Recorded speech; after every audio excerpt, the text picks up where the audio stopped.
Salam sejahtera, terima kasih kerana bersama dengan saya di Nazilin Unity Channel. Sekali lagi, kelemahan Azmin Ali diputar. Azmin banyak tersasul. PRK Dun Mahkota untuk PN nampaknya tercari-cari alasan untuk menutup kekalahan gabungan itu.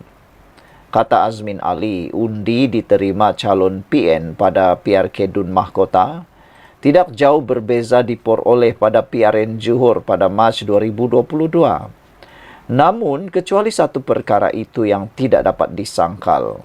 Banyak lagi modal kempen daripada Ketua Penerangan Bersatu itu yang meleset. Calon PN Haizan Jafar meraih 7,347 undi. Hanya kurang sedikit daripada 7,614 undi yang diperoleh calon Perikatan Nasional Muhammad Nur Linggan dalam PRN Johor pada Mac 2022. Calon BN Sharifah Azizah Said Zain 16,611 undi menang pertarungan 4 penjuru, ketika itu dengan majoriti 5,166 undi. Namun, apa yang Azmin berat untuk buat pertandingan ialah calon BN Said Hussein Said Abdullah menang besar PRK dengan meraih 27,995 undi, majoriti 20,648 undi miliknya, kira-kira 4 kali ganda daripada pencapaian parti itu pada PRN 2022. Sebaliknya, kata bakal Setiausaha Agung Bersatu itu, jika beliau bersetuju dengan pelan perdamaian partinya, UMNO menang kerana menggunakan jentera kerajaan di peringkat negeri dan persekutuan untuk meraih sokongan dalam PRK kali ini. Apa yang terlalu mudah disimpulkan Azmin ialah, walaupun mengalami kekalahan besar, sokongan kepada PN tidak berubah. Ia tidak lebih daripada kenyataan menyedapkan hati sendiri. Sesuatu yang disokong oleh Azmi Hassan dari Akademi Nusantara yang menyimpulkan sokongan akar umbi PN di Johor masih terhad apabila calonnya hanya mampu meraih 7,347 undi. BN dan Pakatan Harapan PH yang bergabung menampilkan calon kerajaan perpaduan kali ini meraih 27,995 undi. Juga kurang sedikit daripada gabungan undi BN dan PH berjumlah 28,056 pada 2022. Ini bagaimanapun boleh diperjelaskan oleh peratusan keluar mengundi 53%, 53,8%, 84% lebih rendah daripada 57,34% pada PRN Johor 2022. Kata Azmin lagi, PN dari awal menyatakan mahkota adalah kawasan PHBN. Menepati ramalan awal ahli jawatan kuasa kerja pusat PAS Anwar Musa pada 8 September lalu bahawa BN akan menang dengan lebih 20,000 undi berdasarkan gabungan undi BN dan PH sekitar 28,000 undi pada 2022 itu. Ini mendorong ahli Majlis Kerja Tertinggi UMNO, Puan Zarkasi mencadangkan agar Anwar memujuk Presiden Muhyiddin Yassin tidak meletakkan calon. Hujah yang disanggah oleh Timbalan Presiden PAS Tuan Ibrahim Tuan Man bahawa PN akan berhabis-habisan seperti PRK di tempat lain dan tidak akan beri kemenangan percuma. Beban beratnya tergalas di bahu Azmin selaku pengarah pilihan raya berkenan. Selain tetap berusaha sedaya upaya menyantuni seramai mungkin pengundi seperti dikatakannya, ketiadaan isu untuk dijajah mendorong mereka mencipta apa saja yang kemudian satu persatu dapat dipatahkan. Dari awal kempen PRK ini lagi, Azmin menimbulkan isu dengan mencabar supaya Menteri Besar On Hafiz Ghazi mewujudkan kerajaan perpaduan di Johor. Berbanding kerajaan BN dengan 39 kerusi Dewan Undangan Negeri tapi tidak bergabung dengan 12 adun PH ketika ini, Jika calon BN menang, sama seperti di peringkat kerajaan pusat, katanya. Alasannya ialah UMNO akan menjadi semakin angkuh jika calonnya menang PRK Mahkota. Ini bagaimanapun disanggah oleh Menteri Besar yang menyatakan orang luar seperti Azmin tiada hak untuk campur tangan dalam pentadbiran kerajaan negeri, sambil menyifatkan kenyataan yang cuba memecah belahkan seperti itu sebagai tidak bertanggungjawab. Lagipun, tambah On Hafiz, Kerajaan BN Johor lebih dahulu terbentuk pada Mac 2022 berbanding Kerajaan Perpaduan di peringkat pusat pada November 2022.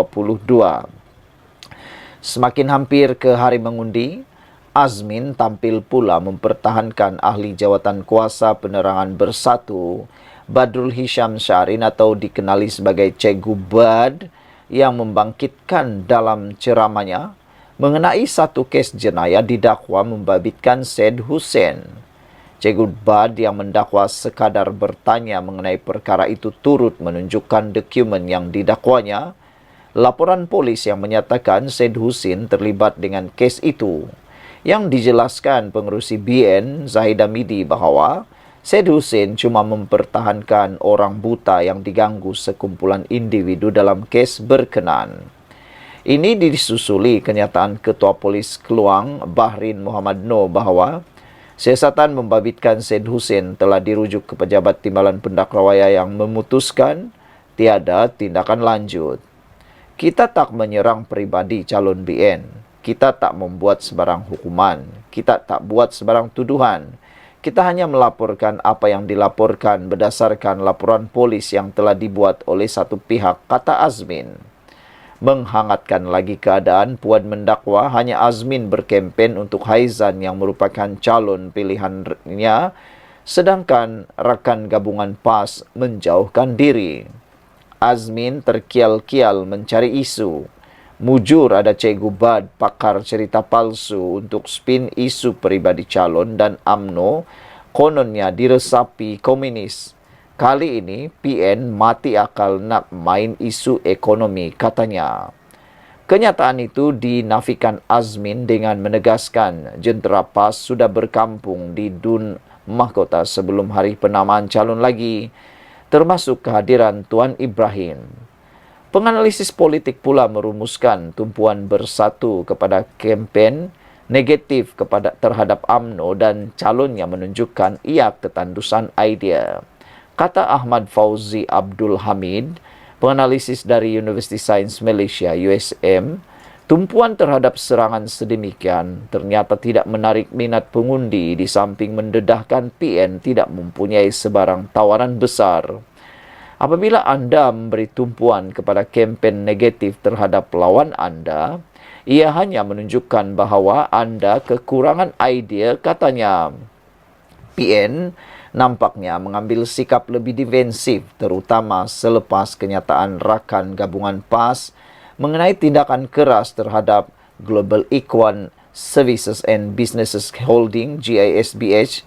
Tambah Fauzi merujuk kepada kenyataan Setiausaha Agung PAS Taqiyuddin Hassan menyuarakan harapan agar rangkaian perniagaan GISBH tidak akan disasarkan secara tidak adil di tengah-tengah siasatan polis terhadap dakwaan buruh paksa dan serangan seksual kanak-kanak. Lau Ziwe dari Universiti Islam Antarabangsa Malaysia UIAM pula berkata, kekalahan Perikatan Nasional PN pada Sabtu berisiko menggugat hubungan bersatu dengan PAS yang membuktikan kelemahan gabungan itu dikerusi campuran. Sebenarnya kekalahan ini lebih spesifik adalah kekalahan bersatu. Kebanyakan kerusi besar PN menang sebab PAS. Jadi PAS sepatutnya menjadi abang besar dalam pimpinan PN. Tapi selepas semua keputusan ini, PAS masih jadi nombor 2 dengan Muhyiddin Yassin masih pengerusi PN. Dalam erti kata lain, memang kekalahan ini akan merenggangkan hubungan bersatu dengan PAS, katanya.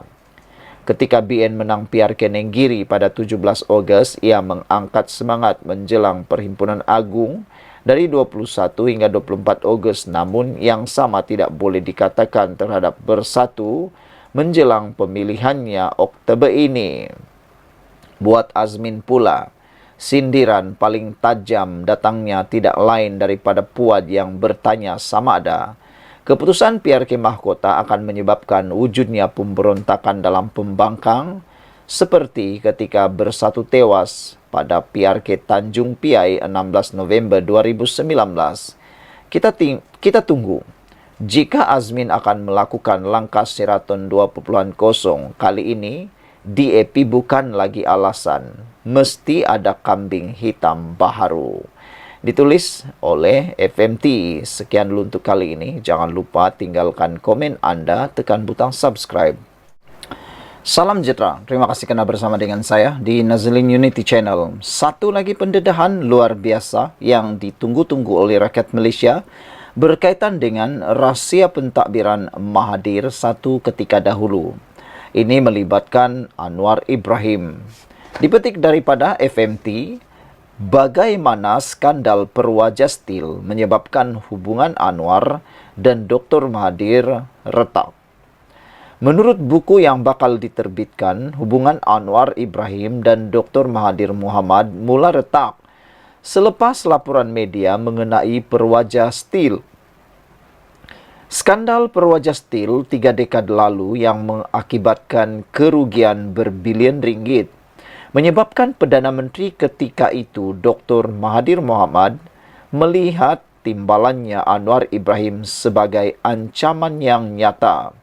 Menurut sebuah buku yang bakal diterbitkan, hubungan mereka menjadi tegang selepas akhbar harian keuangan ASEAN Wall Street Journal AWSJ menyiarkan laporan tentang kerugian besar kilang besi Perwaja dengan tajuk Steel Fiasco May Rattle Malaysian Government, tulis wartawan Leslie Lopez. Anwar masuk ke pejabat Mahathir dalam keadaan marah pada 9 Februari 1996 dengan salinan AWSJ di tangannya mengingatkan Mahathir bahawa beliau pernah menyatakan kerajaan tidak boleh menutup skandal tersebut. Menurut Lopez dalam bukunya The Sage Within yang akan diterbitkan pada 26 Februari. Dengan wajah marah, Mahathir memberi respon singkat. Awak yang bocorkannya kepada mereka, tulis Lopez. Anwar kemudian menafikan membocorkan cerita itu kepada media apabila menceritakan kembali insiden tersebut 2 bulan selepas konfrontasinya dengan Mahathir, menurut Lopez. Dalam bulan-bulan selepas pendedahan AWSJ, Mahathir diyakinkan oleh kroni perniagaan dan politik terdekatnya bahawa Anwar yang sebelum ini dilihat sebagai pewaris yang bakal menggantikan Tun Mahathir Mohamad telah menjadi ancaman, tulis Lopez. Kilang besi Perwaja ditubuhkan pada 1982 sebagai projek utama dasar perindustrian Mahathir. Ia menanggung kerugian sebanyak $1 bilion bersamaan RM2.5 bilion ringgit pada masa itu, yang menyebabkan Mahathir melantik ahli perniagaan Eric Chia sebagai pengarah urusan, namun kerugian meningkat kepada $2.6 bilion bersamaan $6.25 bilion pada tahun 1995. Pada 2002, Mahathir mengakui bahawa kejatuhan Perwaja adalah akibat salah takbir urus dan penipuan. Chia kemudiannya didakwa atas pertuduhan pecah amanah jenayah pada tahun 2004 sebelum dibebaskan 3 tahun kemudian. Lopez menulis bahawa Anwar menaiki tangga politik yang dilihat sebagai bertentangan dengan jenama politik dan perniagaan Mahathir yang sering dirujuk sebagai Malaysia Inc. Perdana Menteri menjadi semakin tidak dapat bertolak ansur dengan Anwar yang dilihat sebagai ancaman kepada jaringan rumit, naungan dan pemerasan yang mendefinisikan politik negara.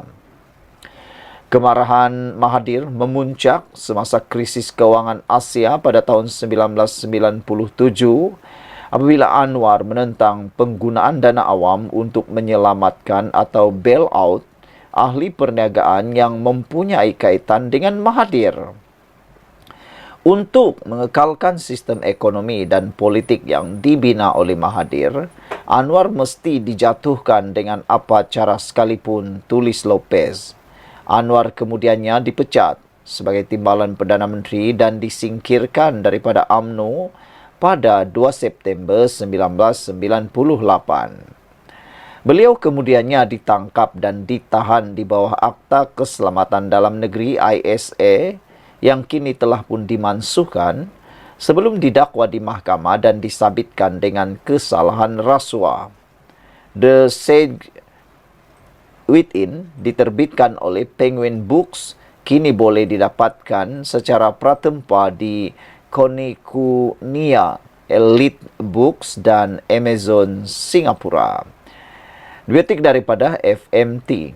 Sekian dulu untuk kali ini. Jangan lupa share video ini dan kita jumpa lagi.